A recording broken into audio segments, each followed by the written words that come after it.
Hey, creatives.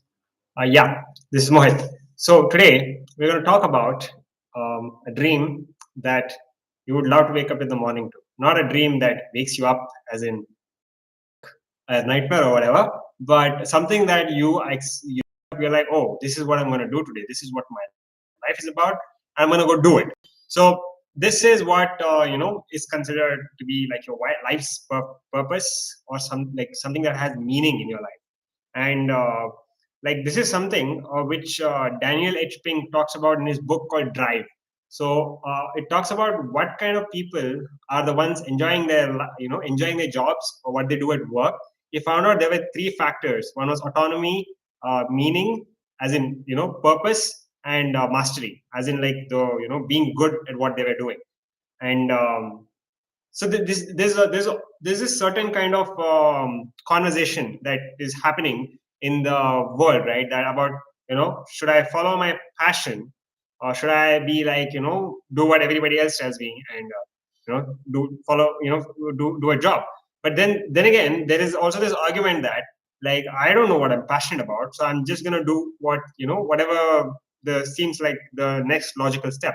And it totally makes logical, practical sense to do that. uh, However, there is like I'd say there are two schools of thought here. I would say schools of thought, because this is an approach to this certain kind of problem when it comes to career. And this goes beyond now. Before, it was career was just a practical problem. I don't have money right now, I need to solve this problem. Simple thing was to get a job. In the 20th century, this was an issue because things, the economy, and all, it is a bit, the life, uh, relatively speaking, seems a lot harder back in the 20th century. Even though things did seem like a bit simple when it came to like what the next step was going to be. However, the two schools of thought I'm talking about here is, one is Cal Newport, who wrote the book called "So Good They Can't Ignore You" and "Deep Work," and this is another one about social media. Like, I forgot the name about that book. Digital detox, like something to do. Digital minimalism. That was the name of the Cal Newport book. Then the other school of thought is, I would say, the Gary Vaynerchuk school of thought. It's about crushing it, and the name of the books are Crushing It, Jab Jab Right Hook, and yes, you get the picture, right? Cal Newport is on the school of thought where he's all about doesn't passion doesn't matter. Don't Following your passion is bad advice. Do not do it. Your best thing you can do is pick a career and just focus on mastering it, and obsessively keep getting better at it. And don't do something like don't do that, like following your. And he gives in this book, So Good They Can't Ignore You, which I love that book. By the way, I have read that three times when I was like dealing with my career. And he says that it's a bad advice, and you might as well just pick something and just master it. On the other side, you have Gary Vaynerchuk, who talks about like, hey, you don't have to do something that you dislike. Instead, like, follow your passion. If you're passionate about it, you would work hard towards it. In a way, right? Like, these two guys are saying the same things, okay? In like a broad strokes. Both of them are talking about a crazy amount of effort, even obsessive work towards it. Obsessive, like, be so good they can't ignore you. Is about, it's a quote by comedian Steve Martin. It's about like, it's not how lucky you are, or how like like I want to say like who you know, or like what kind of person network you have. Like, that also plays a part, but the point is, be such a good craftsman of your work. Like, if you're a comedian, craft better jokes. If you are like an artist, craft your paintings or whatever, your digital pieces into such beautiful, so good that people can't ignore it. At the same time, the Vaynerchuk school of thought is like, you are in the road to mastery. It's all about documenting it. You gotta make sure that you are there's like a process where you watch yourself grow, and you want to share it with the people. Once you're starting to share it with the people are going to see, right, this is, oh, this guy is here right now, but his expected trajectory based on his performance insofar, we can say that this guy is gonna go up. Right. So I have a thing to add here based on these two schools of thought, because I was in a place where I had thought I was in the Newport school of thought about following your passion is bad advice, and you should just suck it up and work on your what is this area and shut out everything and go do it. And I have attempted this, and I attempted this for more than 3 years, and it did not work out for me. And I had a friend at the time, a musician friend, okay, like very, very creative, like his ideas are really out there. And I showed him this book, and he read it. Look, man, like there's something about this book I do not get. See if you can find out what's what I'm missing. So he read the book, and he also loved it. And finally, after some kind of exploration, in our lives, he comes to me and tells me, "Hey, I figured it out, man. I figured out what was not working with a Newport. Newport School of Thought. There is no risk. Like that's a strategy where there is like least amount of risk involved. Like in fact, it is 100% risk-free strategy. Give or take like other factors. When it comes to your career, if you choose a path where you put your head down, focus on a mastery thing, like of course, like you betting, making a really safe bet. Vaynerchuk's school of thought instead is like about making a slightly riskier bet. Slightly, like I mean, it calls into question what slightly riskier is to different people, but it's definitely more riskier than Newport school of thought. So what I'm adding here is it's a question of personality. In the end of the day, what kind of a person are you who would be, which would gel, either Newport or Vaynerchuk's school of thought. But I also put up a thesis, or my thesis is that you need both of them. Not like Newport is a hardline, no social media, avoid social media like the plague. It's a tool that you do not need for people who are like, mastery. At the same time, Vaynerchuk's school of thought is that, in fact, I think a lot of things of Vaynerchuk you can incorporate with Newport's this thing, all right? Newport's philosophy, because Vaynerchuk is all about you. When you're doing what you love, right, and you start documenting it, people immediately are attracted because of the passion that you display. And Vaynerchuk is like, without a doubt, a very passionate individual, and he's extroverted, all right. That is something he's exuding his passion, and his enthusiasm, his excitement is clearly seen. So when you observe this in the Ocean framework, the big 5-factor analysis of personality framework, which is again a very robust system of figuring out a psychological, I would say, psychological tendencies. Okay, like what a person tends to do given enough time. So what I mean by that is, consider that a personality is a complex mixture of these 5 basic attributes. One is openness to new experiences, conscientiousness, extroversion, agreeableness, and neuroticism. There was a study which was recently done. I will maybe refer to the source in subsequent videos, where it spoke about this idea called grit. Written by the authors who wrote the book Grit by Angela Duckworth. So Angela Duckworth spoke about grit as being somebody who has a quality of grit is that regardless of what obstacle you face in whatever area or path you're taking up, you deal with all of them and go without whatever it takes, like being like a tank or a bulldozer, and just keep on going, like always press forward regardless of what it is. Like having, what they say about that movie John Wick, like he's like a man of sheer will and pure commitment, something of that kind, having like that sheer pure commitment and sheer will, just pushing through.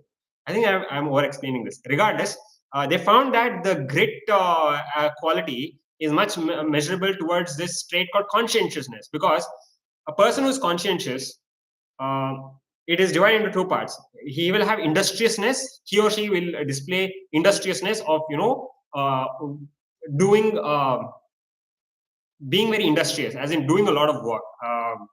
being organized. And there is also something called orderliness. Orderliness is like more of being very disgust sensitive. You are not people who are who rate high in orderliness. They seem to be much oriented towards taking away out any disgust. They are more sensitive towards it. So again, this is not a pure binary like 0 1 thing. Okay, there are 5 attributes. Each attribute is divided into 2, so it's like a 10 mini factors, and this is almost like a spectrum. Okay, like how you have a color which goes from violet to like a different color, from ultraviolet to infrared, that kind of frequency. You have these crazy frequencies. That's what makes like a human being like so unique. That wave function or whatever, it's gonna show a unique thing for many people. uh, okay, so when it comes to Cal Newport's like school of thought, one would say that somebody who's conscientious, it would work for them. Like they are focused on mastery, they are focused on working on their craft. In fact, if they are scoring low in extroversion, that it would say, I don't want to say introverts, but I don't know what that word would be. Like extroversion is I don't think it would work with the traditional meaning of extrovert and introvert. However, another great book, if you want to check out about introverts and how they are successful in business and in career, you can check out this book called Quiet by Suzanne Cain. She has an incredible TED talk about it as well. And the first chapter of the book is when she goes to an Tony Robbins seminar and she sees that, yeah, like all of this exuding energy out there. Yeah, I don't think an introvert like me would do it. Like, see, the question also arises if most of this is nature or nurture. Like, are you born this way, or are you like conditioned to be this way? And that is worth exploring, because evidence suggests that most of this is evolutionary. That you do not change it as you grow, because even that you tend to be this way because of genetic variance. However, there is also, I have some personal doubts about it, because if if if if it is like evolutionarily deterministic, then it would take away okay, human agency basically. So this is going to be a follow up in another video where I'm going to talk about free will and determinism. So it's gonna like, okay, it's a totally philosophical concept which I will have some practical implications on that as well. So I hope this is not getting too academic. Okay, I'll add some jokes along the way. Either way, people who are in a Vaynerchuk school of thought, right? For them, they are more likely to be extroverted, like very passionate, enthusiastic, very excited, and also they tend to be open to new experiences. So here's another thing about having open to new experiences. So there is no better. Open to new experiences basically means creativity, and conscientious means like orderly, organized, everything. So here's the weird part. Okay, like when they did this studies in the psychology of these two areas, uh, open to new experiences and conscientiousness, they found that people who tend to be more open to new experiences likely to be left leaning in the political spectrum, and people who are more likely to be conscientious are likely to be right leaning or conservative in the political spectrum. So you have like a conservative political spectrum and the liberal political spectrum. So that is also something to explore. And furthermore, people who tend to be in places where they are directly impacted by infectious diseases. This was a research done by a certain, I forgot his name, Randy Thornhill maybe. So he's okay. It's called parasite stress theory. So when there is a parasite in a certain population and the people who are immediately impacted by it, the generation that comes out of that kind of a situation is more likely to be conservative. So this is what Randy Thornhill. Okay, well, the parasite stress theory guy.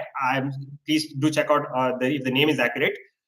He found that this is what happened in 1920s Germany when the Spanish flu came about, and places most affected by it, which usually tend to be places with economically weaker section or low income areas. They were more likely to be conservative, and then which ultimately led to the 1930s German elections of the National Socialism coming through. I'm talking about Nazis. So in the Parasite series, he does mention this. So then it comes to cause to question what this would mean, right? Yeah, thank you, Charan, for commenting. Make a video on thinking. I will look into it. And further on, when it comes to creativity and conscientiousness, is that if you are more likely creative and open to new experiences, and again, open to new experiences comes to two more areas. Your drive for accepting new experiences, which is again openness, and another thing called intellect. So there is still some areas where people who tend to be open to new experiences, they could be uh, high, more connected with words or language, or they could be more connected with visual. So you would ask some people, right, if they think in images or do they think in language, like in words. So apparently there is a distinction that between these guys, these group of people, that people who are more into language based thinking, they only can think in thoughts, and apparently they fail to imagine like objects. They fail to like rotate these objects in a visually in their minds, whereas the visually thinking people, they can rotate these things in their mind, like such as architects, right? Architects need to explore these three-dimensional, they need to be able to visually think and be three-dimensional. So which is interesting because there was a philosopher called Ludwig Wittgenstein who did a lot of work towards language, and he's considered like a very important philosopher in postmodernism. And he attempted to like build become an architect. I mean, design a house for his family member, relative, like a sister or whatever. And he said like, oh, architecture is such a difficult job. Like this whole building a house thing is damn difficult. So an opportunity to explore there as well. So finally, to come to the conclusion, and my major thesis of this video is that the people uh, who are open to new experiences, for them an impediment would be, likely or not, that they are low in conscientiousness. So people who are low in conscientiousness, like it's that they tend to be like, okay, more of their head in the clouds, but nothing to show up in the in the real world. So they, like it almost seems as if they're aloof or in their own world.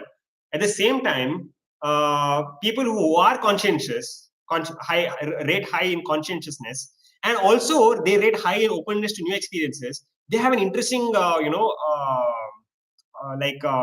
going on in their minds. Like they want to explore new things, but at the same time, because of them being orderly, they would like limit themselves almost to like explore those new avenues. Because there's a quote by this businessman in Gujarat. His name is Rajiv Talreja, who I love this quote. Like, success is shabby.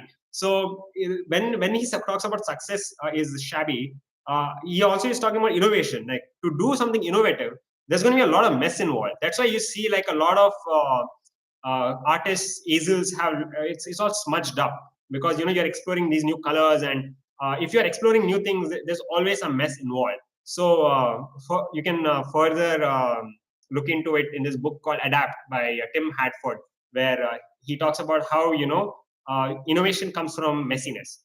And further, you can like look into about innovation. Matt Ridley's book Phenomenal, which is called How Innovation Works. That's an excellent book. Yeah. The final thesis of this video is that for people who are open to new experiences, and they have an issue about being conscientious, or the other way around, that they don't want to make a mess, what I would propose is like a challenge. Okay, for the next 1000 days, whatever it is, domain you're in art, you're in writing essays, or you're somebody who wants to write a novel or short story, whatever.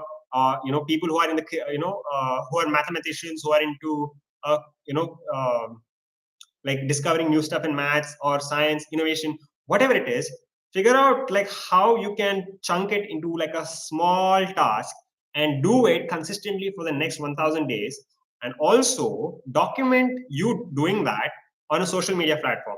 For instance, what I am doing with my visual art, exploring my visual art, is that for each day I am putting up a digital artwork on Instagram. In my handle is Mohit Rai Illustrious. Okay, on Instagram, and I've been doing this for the past 422 days, and I have seen phenomenal results with it.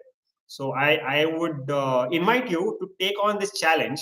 I call it the Kiloversary or Kilo Day, because kilo means 1000, and when you reach that day 1000, you will see an unbroken chain of you progressing. And I will tell you, this has not been easy for me. I have had multiple attempts to do this, and there have been some stumbling points. And I'm doing this on YouTube now, as well as on Medium.com, to write essays. So I'm doing it on three fronts. So hey, look at me, I'm a Renaissance man. So this is what I'm talking about when it comes to being a productive, creative achiever, right? So how would you measure a creative person's talent, right? It's by, one thing is, you will do a qualitative analysis of how good his work is and how significantly impactful it is to the world. But alternatively, you could almost say that it's a quantitative measurement, because the more you publish, the more it's likely that one of them is going to be a hit. So you'll see that in composers, uh, except for Bach, because Bach was a genius. Like, he had in the get go itself, he composed masterpieces. But when it came to Mozart, it came to Beethoven, it came to what's his name, Tchaikovsky, all of these guys, they took some time to reach to the top. You'll see this graph in Adam Grant's originals at TED Talk. Okay, like about, he explains about these creative people, reaching to the top after after a lot of practice. So put a large volume of work out there, okay? Because maybe after you do the 1000-day challenge, the 1001 work that you do in your domain, it could be the masterpiece which you would be known for. And that is the dream that you wake up to every day. Like, you wake up to, you know what, today is day so and so, like day 200 or whatever. I am 800 days away from producing a masterpiece. Like, it's like your magnum opus, and that is my like statement of, that's my challenge. And for more crazy nerdy stuff, please follow. Bye bye.